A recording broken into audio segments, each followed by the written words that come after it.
Today, I want to tell you all a story about perseverance against all odds. A story where fate dealt all the wrong cards, and still perseverance won. A story of relentless determination.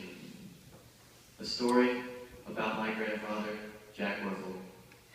It is his story.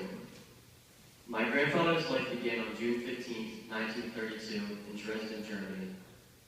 His mother gave birth to him here, but he grew up in Austria. His father, my great-grandfather, was part of the resistance movement against the Nazis in Austria, and his mother, my great-grandmother, was Jewish. As the end of the 1930s approached, the Nazis' influence began to grow in Europe, and when the Anschluss happened in 1938, Austria became part of Nazi Germany. My great-grandparents knew the dangers of what could happen for their children, my great-grandfather and my great-uncle. They acquired fake identification papers for the children that stated they were Catholic, not Jewish.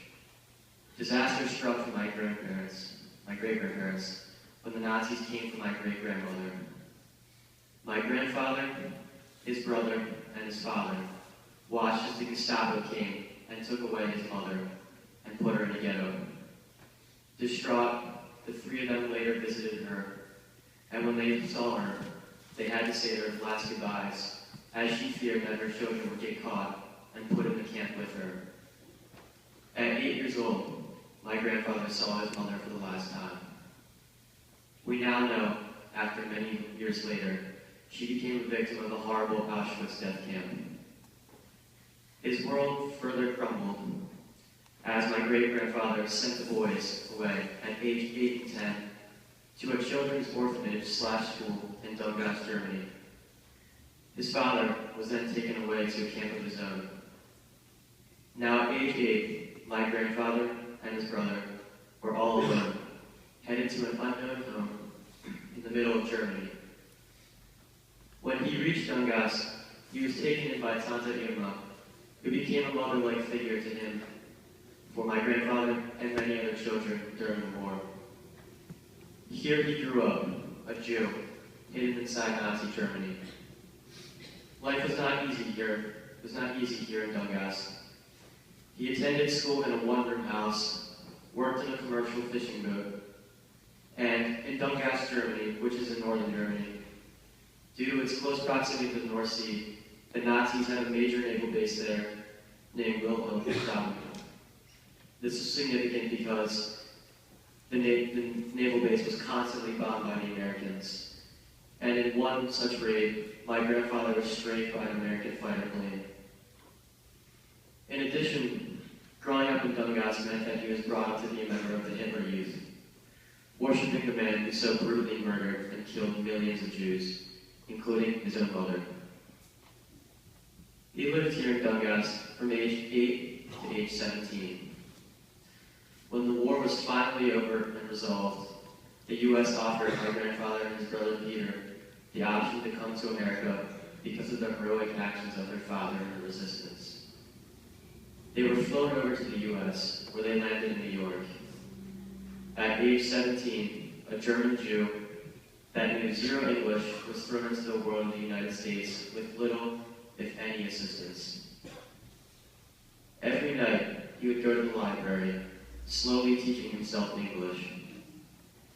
After 6 months of working in various menial labor jobs, he and his brother decided they wanted to go to the American Promised Land, San Francisco, California.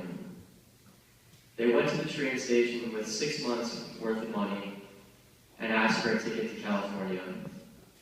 The tenants sort of laughed at them and told them they didn't have enough money for California and that the farthest they could get was Baltimore, Maryland. Here in Baltimore, his days were filled by working at a necktie factory and during the night going to City College, the local high school. My grandfather, who was always very motivated, came to the realization that, quote, he wanted to get a job where he could wear a necktie, not wear them. Not make them, sorry. Life was finally picking up as he found a job in an insurance agency, became a citizen of the U.S., and was beginning to get his feet under him. Fate then struck again, when he was drafted into the Army. During this time, the U.S. had begun its engagement in the Korean War. My grandfather underwent basic training in Kentucky and became a member of the 101st Airborne Division, which is one of the most famous units in the entire Army ranks. Instead of being stationed in Korea, though, luckily he was sent to Germany to serve as a translator. While stationed there, a commander of the U.S. force noticed him walking by and called him into his office. He proceeded to tell him that his posture was so good that he wanted him to serve as a color guard. This was significant because not only did he receive a huge boost in rank, he served as a color guard for the 10-year anniversary of the D-Day invasion, a momentous occasion.